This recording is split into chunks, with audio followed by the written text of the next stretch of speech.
Tell me who's that riding John the Revelator? Who's that riding? John the Revelator wrote the book of the seven seals. You know, God walked out in the cool of the day, called Adam by his name. He refused to answer, 'cause he wasn't naked and ashamed. Bonjour, bienvenue dans votre destination montagne. Aujourd'hui, nous sommes sur l'une des voies d'accès au Mont Blanc pour parler sport collectif et altitude. John the Revelator wrote the book of the seven seals. Now Christ had 12 apostles. Nous continuons d'avaler du dénivelé, mais avant de savoir le pourquoi de notre présence ici sur les pentes du Mont Blanc, tout de suite, c'est le topo de la semaine qui aujourd'hui nous emmène dans la vallée de la Maurienne.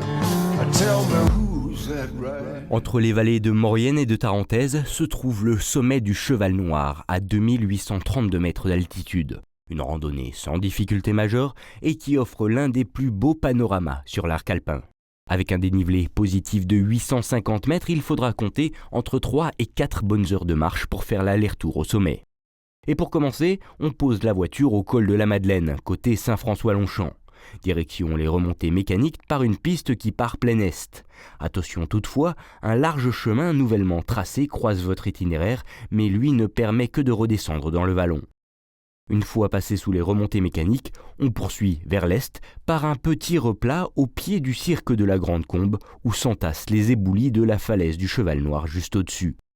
La suite de la montée devient plus soutenue pour arriver au col du Cheval Noir marqué par une échancrure dans la falaise. Pensez à profiter de ce premier point de vue avant de poursuivre sur une longue traversée orientée nord-nord-est, puis sur une montée bien plus raide qui mène, elle, au cairn sommital et à son imposante sculpture. De là, c'est un véritable panorama à 360 degrés qui s'offre à vous, permettant par temps clair d'apercevoir les Aravis, le massif des Écrins, les glaciers de la Vanoise et le Mont Blanc, entre autres. Et une fois votre stock de photos mis en boîte, il est temps de redescendre par le même itinéraire. On se retrouve à 2600 mètres d'altitude à l'occasion de la montée du trophée du championnat du monde de handball au sommet du Mont Blanc. C'est notre dossier de la semaine, tout de suite. À 100 jours du début des championnats du monde de handball, quelques grands noms de la discipline ont tenu, lors d'une opération symbolique, à attirer l'attention. Et pour cela, quoi de mieux que de hisser le plus haut possible les valeurs du sport collectif, incarnées par le trophée de ce championnat du monde, une œuvre de 20 kilos estimée à plus d'1 million de dollars. On avait à cœur de se réunir, la famille du handball, pour porter haut les couleurs du handball, le plus haut possible. Dans notre région, c'est le Mont Blanc. Et puis pour effectivement mettre un petit focus sur les championnats du monde qui vont se dérouler en janvier 2017, dans 100 jours, ça doit être 100 jours aujourd'hui, et dont un des sites est à Albertville, il faut le savoir, qui va réceptionner 2 huitièmes et un quart de finale, ce qui représente donc le tout haut du panier de la compétition internationale. Une ascension symbolique donc, mais loin d'être dénuée de sens. En effet, cette famille handball, comme on l'appelle, possède de nombreuses caractéristiques qui la rapprocheraient de l'esprit montagnard, notamment de l'esprit de cordée. Là, on a effectivement du haut niveau, et du haut niveau impressionnant. Et puis surtout dans une discipline qu'on ne connaît pas bien, nous, à l'ENSA, parce que ce n'est pas vraiment notre matière. Mais en tout cas, c'est vraiment intéressant parce qu'on arrive à faire des parallèles, parce que ce sont des sportifs, ce sont des gens qui ont un esprit d'équipe, et en montagne, c'est l'esprit de cordée. Donc il y a vraiment des tas de choses à voir, à faire, et la rencontre se fait vraiment très très facilement. Après une nuit passée au refuge du goûter, la douzaine de courageux a donc atteint le toit de l'Europe ce jeudi aux alentours de 7 h du matin. Une franche réussite pour l'organisation qui espère bien pouvoir encore porter ce trophée à bout de bras à l'issue de la compétition. On prend un peu d'altitude, on retrouve la neige, ça fait plaisir, ça annonce l'hiver imminent qui arrive. Mais tout de suite, c'est la Minute Matos.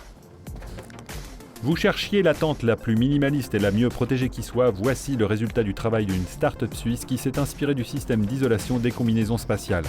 Polar Mount est à la fois une tente, un duvet et un tapis de sol qui vous protégera par tous les temps et jusqu'à moins 30 degrés. La tente utilise une sorte de couverture spéciale appelée inlet.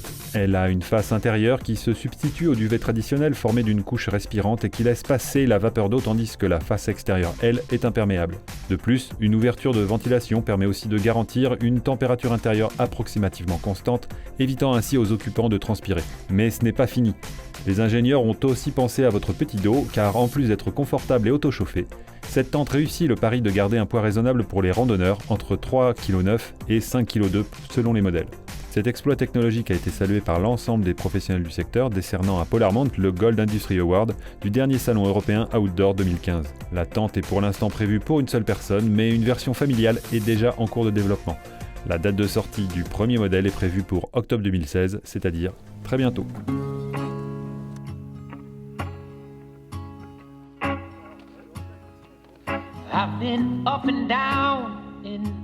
Nous voici arrivés à la cabane d'Airogne à 2700 mètres d'altitude avec Guillaume Gilles qui nous a rejoint. Bonjour. Bonjour.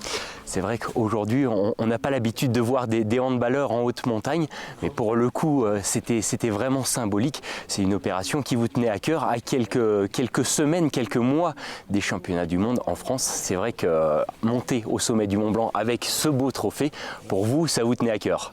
Ouais, à 100 jours d'un événement génial sur notre territoire, le championnat du monde de hand qui revient dans l'Hexagone et c'était un coup de projecteur excellent, contribuer à mettre en valeur cet événement.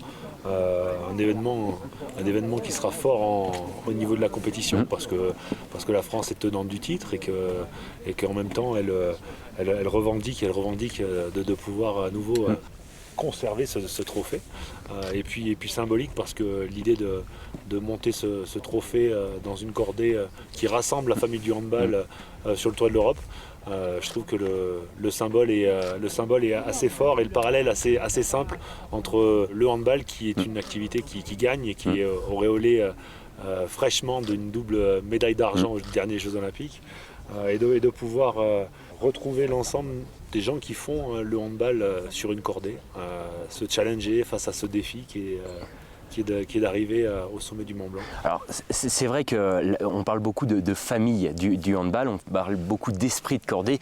Comme tu disais, il y a un parallèle vraiment à faire entre les deux.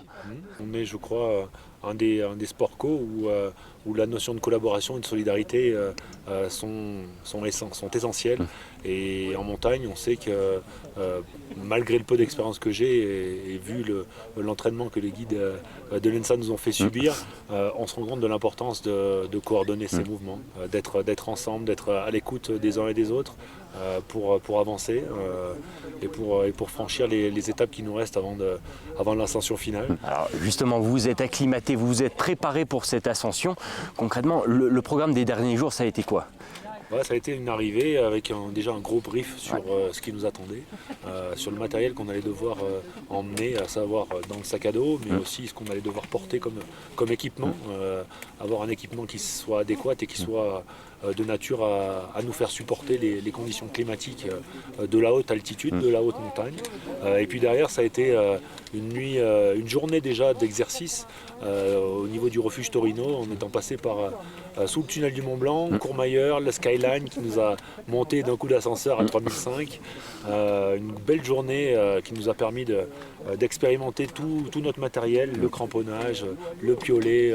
On est monté, descendu d'une arête qui était franchement pour mon goût déjà assez aérienne. Assez aérienne avec beaucoup de gaz. Et puis derrière une magnifique nuit en refuge qui s'est soldée par un réveil très matinal et un retour par la vallée blanche au milieu des crevasses et des arêtes. Un spectacle magnifique. On a eu des conditions de temps exceptionnelles. En attendant, on attend de voir les images du sommet. On n'a aucun doute sur le fait que vous portiez ce trophée et les couleurs de la France au plus haut point culminant des Alpes et au plus haut niveau mondial. Ça, c'est sûr.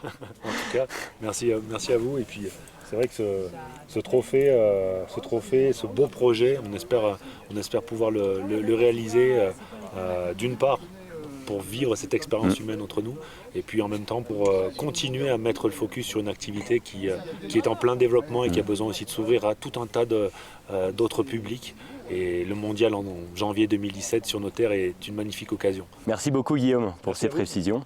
Voilà, ce Destination Montagne est fini pour aujourd'hui. Merci à toutes et à tous de votre attention. On se quitte avec les plus belles images du web et on se retrouve la semaine prochaine. D'ici là, prudence en montagne.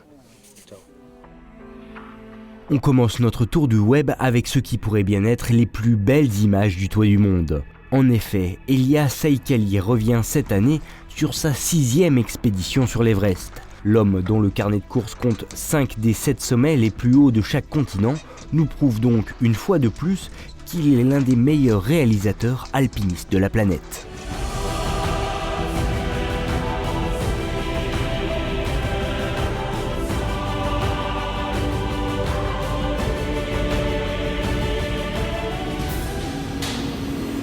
On enchaîne avec le deuxième teaser de Between, présenté en avant-première au festival annécien High Five. Il s'agit là du 3e volet du documentaire Shade of Winter, réalisé par la skieuse professionnelle autrichienne Sandra Landsteiner et coproduit par Red Bull Media House. Un film sur les femmes, par des femmes, mais visionnable pour tout le monde, et ce en 4K SVP. The next level of girl skiing.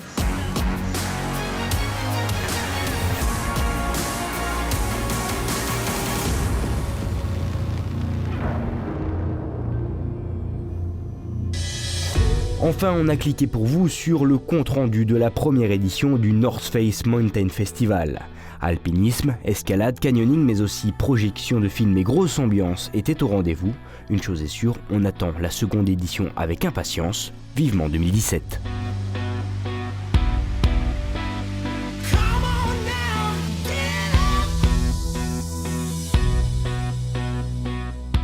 We are Birgit and Christina.